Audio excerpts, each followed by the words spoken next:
Hello guys, मैं हूं doctor Kalpesh Chandravanshi. तो आज हम बात करेंगे पिंपल्स या एक्ने के ट्रीटमेंट के बारे में। मैं इस वीडियो में आपको नेचुरल और एलोपैथी ट्रीटमेंट दोनों ही बताऊंगा, इसलिए इस वीडियो को एंड तक जरूर देखते रहिए। अब इसके बारे में थोड़ा सा हम जान लेते हैं। पिंपल्स जो है वो आमतौर पर हमें टीन एज के टाइम पर दिखाई देने लगते हैं। मतलब जैसे ही हम 13-14 साल को क्रॉस करते हैं, वो हमारे चेहरे पर एक छोटे दाने के रूप में दिखाई देने लगते हैं।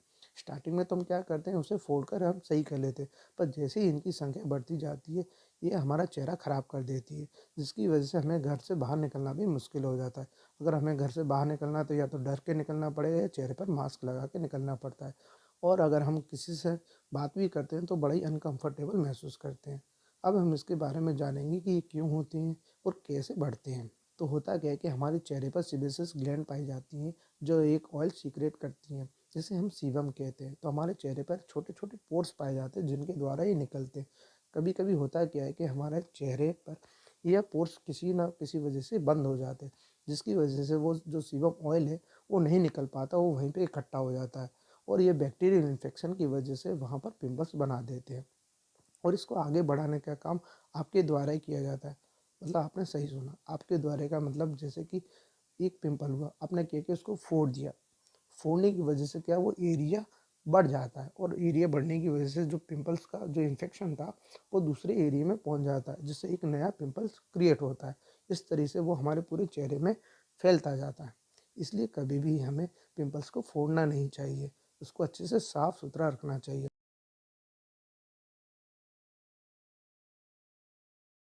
इसलिए इसके बचाव के लिए पिंपल्स को फोड़ना नहीं चाहिए, तथा साथ में ज़्यादा मिर्ची मसाले वाले खाने भी नहीं खाने चाहिए, या और ज़्यादा ऑयली वाले खाने भी नहीं खाना चाहिए, क्योंकि इसकी वजह से ज़्यादा ऑयल सब्सटेंस सीक्रेट होता है।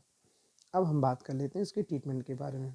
तो मैं आपको सबसे पहले नेचुरल ट्रीटमेंट बताऊंगा, पर किसी भी ट्रीटमेंट से पहले आप अपने चेहरे को अच्छे साफ पानी से धो लें, जिससे हमारे चेहरे पर जो डस्ट पार्टिकल है वो अच्छी तरीके से हट जाए।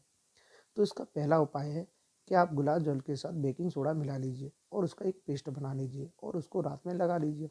तो उससे क्या होता है, आपके पिंपल में राहत मिलेगी।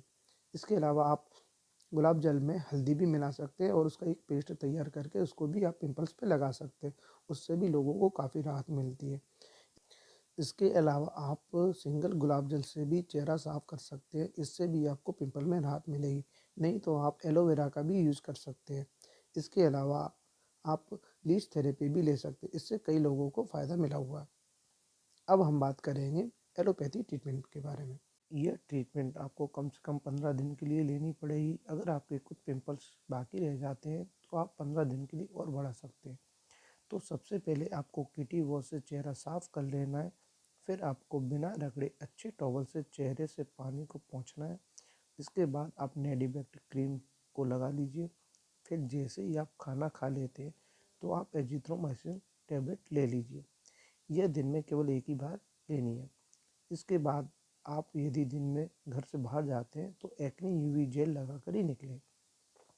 इसके बाद रात के टाइम खाना खाने के बाद आपको आइसो 20 mg कैप्सूल खाने हैं। फिर आपको किटी वॉश से फेस को अच्छे से धोना है और टॉवल से उसे हल्के हाथों से पानी को साफ करना है। पहुँचने के बाद आपको एक्नी केव जेल लगाना है। ऐसा आपको डेली करना है। लगाने में कोई कंजूसी मत करना, आपके पिंपल कुछ ही दिनों में ठीक हो जाएंगे। और साथ में हमारे चैनल को सब्सक्राइब करना भी ना भूलें। तो अब हमने बात कर ली मेडिसिन के बारे में। मेडिसिन से पिंपल्स तो ठीक हो जाएंगे, पर हमारे जो चेहरे पर जो स्कार्स बन जाते हैं वो मेडिसिन से ठीक नहीं होते। इसके लिए हमें पीआरपी ट्रीटमेंट का सहारा लेना पड़ेगा। तो आप वो पीआरपी ट्रीटमेंट ले लीजिए, जिसकी वजह से आपके जो स्कार्स हैं वो अच्छे से पूरे चले जाएंगे। तो अगर आपको ये वीडियो अच्छी लगी है तो लाइक कीजिए, सब्सक्राइब कीजिए और अपने दोस्तों के साथ शेयर कीजिए। Thank you.